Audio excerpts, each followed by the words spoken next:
Well, as one young family is speaking out about their baby's health care experience, an 81-year-old grandmother is extremely concerned about how she can afford to keep her care. When Grace North moved into her residential care home, she had carefully planned out how much money she would need to live out her days. What she did not plan for was the BC government hiking her rates by a whopping 30%. News reporter Shachi Curl has been tracking the state of seniors' care for us. She joins us now. Shachi.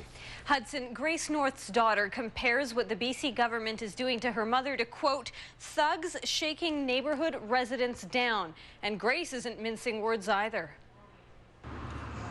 At 81, Grace North moves a little slower, feels the chill a little faster. But she's plenty hot about the price she'll pay to stay in the home she's had for 7 years. I had no idea it was going to come to this. Over the next 2 years, she'll pay an extra $539 a month. That's 30% more to live in her room at Luther Court. An increase, she says, will wipe out her savings.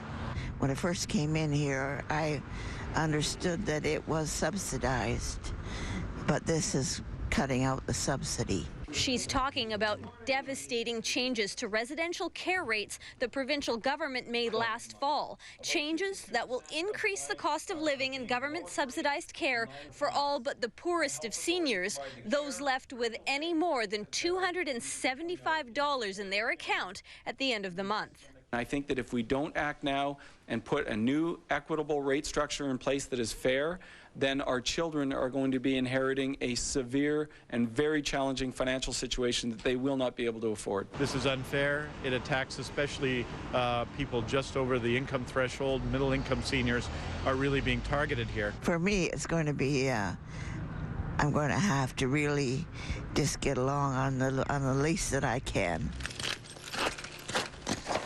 Halfway across the country, worried sick, is Grace's daughter, Bonnie.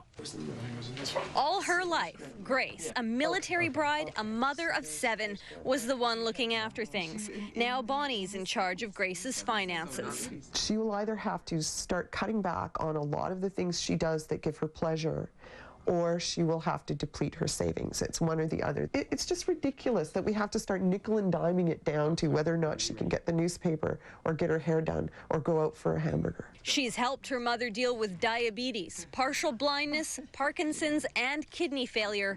She doesn't know how to help her deal with this. For now, Grace still sees reason to smile, but she has a question for the politicians who she says are putting her down this road to poverty.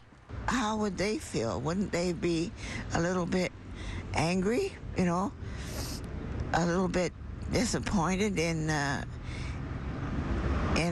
institution that they maybe looked up to?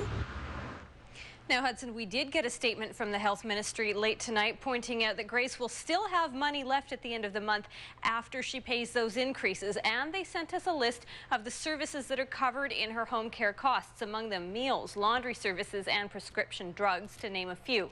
Still, we want to hear from families that are facing the same difficulties as Grace North. If you're in the same situation, tell us by email at islandnews@atv.ca or by phone, toll-free 1-866-242-2484. We know, Hudson, that there are a lot of people who are still out there in that position. All right, Shachi Curl reporting. Shachi, thank you. You're welcome.